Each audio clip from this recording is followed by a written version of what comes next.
Yeah, we're concerned about how the data is being used for future planning and for tactical planning in ensuring that we deliver quality education to our learners. So the numbers are available, but I think there's a big ship that needs to be steered, and sometimes the detail gets lost. And yeah, what we're seeing now is that, a few markers are the fact that more than 500 learners have moved to Gauteng in the last 10 years.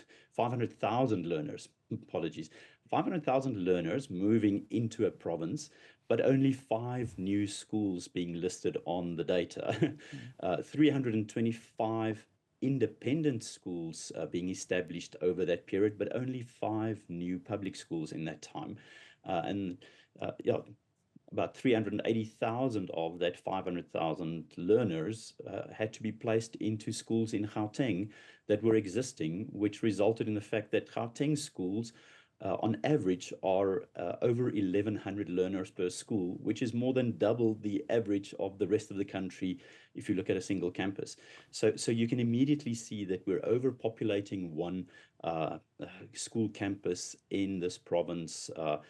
Where the Eastern Cape is showing declining numbers and schools are being closed because of the population density decreasing there. So one's got to take these things into account, and these numbers were available over the last 5 and 10 years to see the trend going forward, but it's very acute now if we look at the numbers.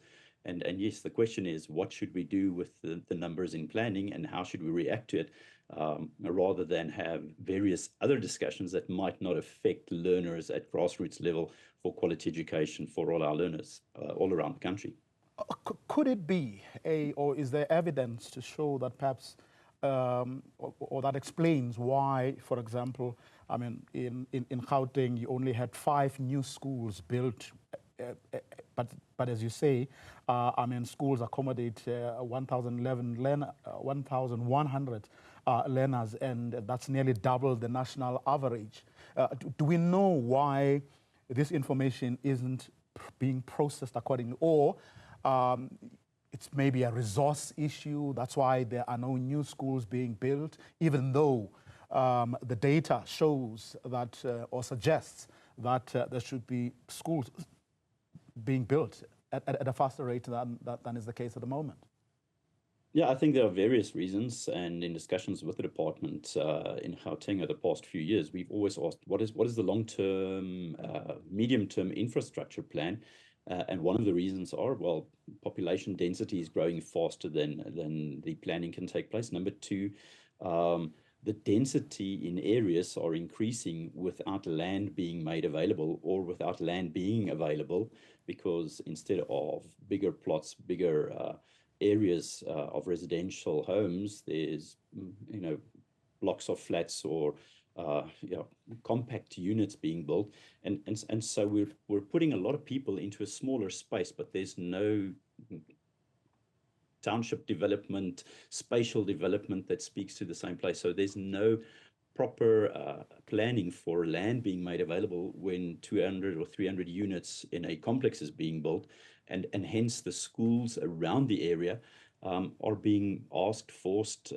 persuaded to add new classrooms, not just more learners in a class, but add new classrooms. So that's why the school size has grown, but we cannot just expand one campus. We've seen that the traffic problems to a school, the overcrowding of the schools, resources like municipal services, all become a problem. So we've got to look at decentralizing a little bit of the big schools into smaller schools.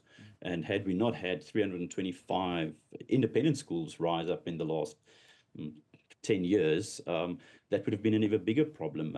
About 40% of the country's independent schools are in Gauteng, and it's approaching 1,000. We're over 900 independent schools in the province, where it should be the Department of Education, the Provincial Department of Education's responsibility to supply public schools available for our learners. But yeah, they're migrating faster than we can build schools, and we can't build schools in places where we don't do spatial planning.